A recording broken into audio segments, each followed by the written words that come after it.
Initially, everything seemed to point to a problem that could completely change Texas's plans for 2026. Trevor Goosby had left practice after a left knee injury, and for a few moments, the big question was whether the Longhorns had just lost one of the most important players in their offense. However, as new information began to emerge, a second version of the story gained traction.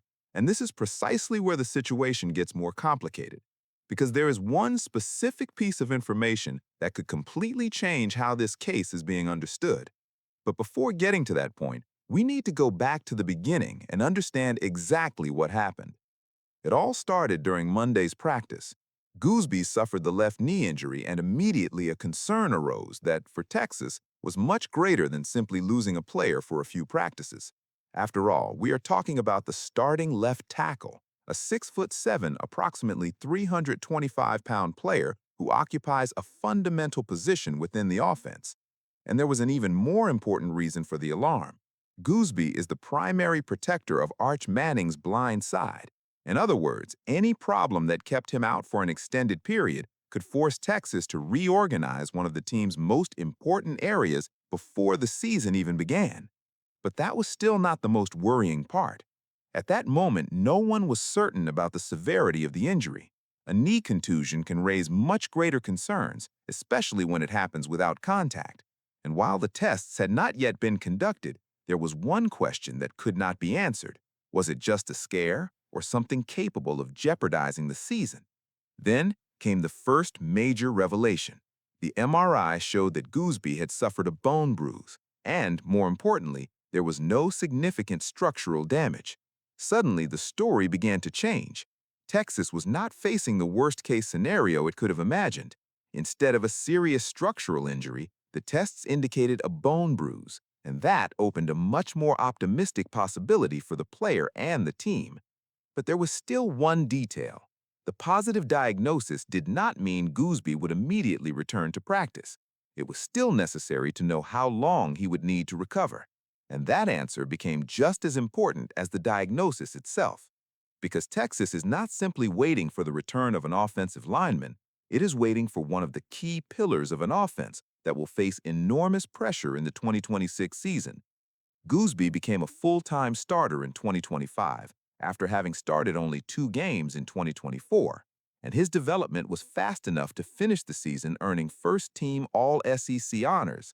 He is now considered one of the top players at his position in college football. So imagine the problem Texas would face if he were out for months. The team would need to find a way to replace a player who was not only a starter, but also a fundamental piece in protecting Arch Manning. And that is when the situation began to gain another chapter. Texas has already started preparing alternatives. Andre Kojo took over the left tackle position during the following practice. This doesn't mean the Longhorns have given up on Gooseby.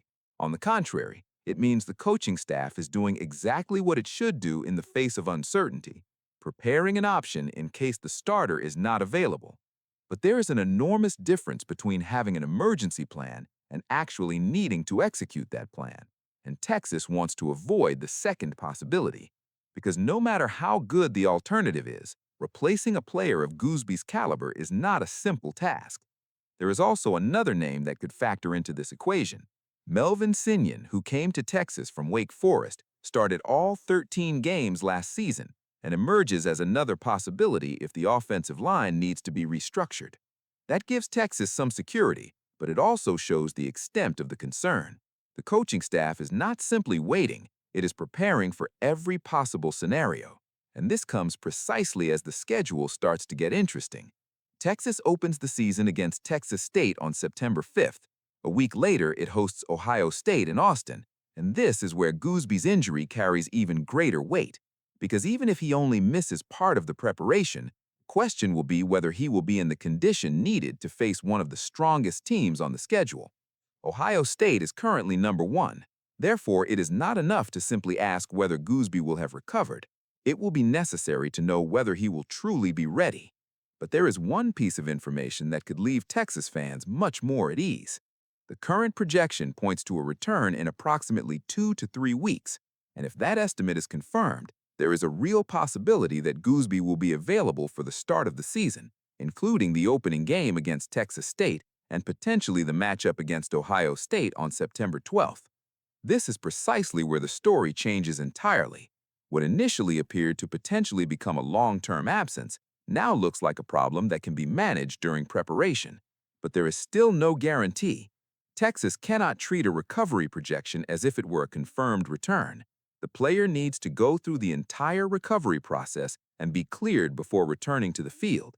And that puts the next few weeks at the center of attention, because each day can alter the planning. If Goosby returns within the expected time frame, Texas will be able to maintain the structure it planned. If the recovery takes longer, the team will have to rely on the alternatives it began preparing. And that difference can be enormous, especially because Texas decided to bet on Goosby again. After his development in 2025, he had the opportunity to enter the NFL, but chose to return for his fourth season with the Longhorns. That decision did not go unnoticed.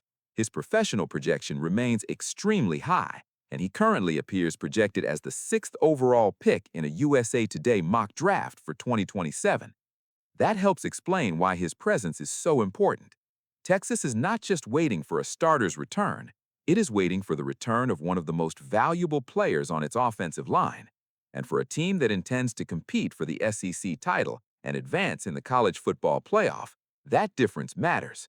Because all the excitement surrounding Arch Manning could ultimately run into a much more basic question. Will he have enough time to throw the ball? That answer starts with the offensive line, and Goosby is one of the central pieces of that protection.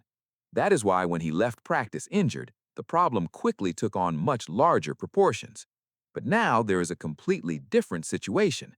Texas has a player injured, but the tests showed no serious structural injury. The return projection is relatively short, and at the same time, the coaching staff is already testing alternatives so that not to be caught off guard. So perhaps the biggest question is no longer whether Texas has lost Trevor Goosby. Based on everything so far, it appears they have not. The real question now is when he will be able to return and in what condition. And that difference completely changes the picture. Because one thing is starting the season without your primary left tackle. Quite another is having that player recovering while the team prepares a contingency plan. Texas can now look at the schedule with one less concern, but it cannot relax. Goosby still needs to complete his recovery. The offensive line still needs to find its rhythm. Arch Manning still has to prove he can lead this offense under pressure. And SEC opponents will not make it easy. But the scare that could have turned the Longhorns' offseason into a crisis now appears to have ended with a much more favorable piece of news. The injury happened, the fear appeared, the tests were done, and the worst-case scenario did not come true. Now the clock is ticking. 2 to 3 weeks may separate Trevor Goosby from his return to practice, and if everything goes as expected, that frightening moment during practice may end up being remembered only as a warning before a season that still holds great promise. But there is one last question that remains in the air. When Texas takes the field against Texas State on September 5, 2026, who will be protecting Arch Manning's blind side? If it is Trevor Goosby, Texas will have managed to navigate one of the biggest scares of its preparation. If it is not, the Longhorns already know exactly where they will need to look, because the season hasn't even started yet, but the battle to protect Arch Manning began a long time ago.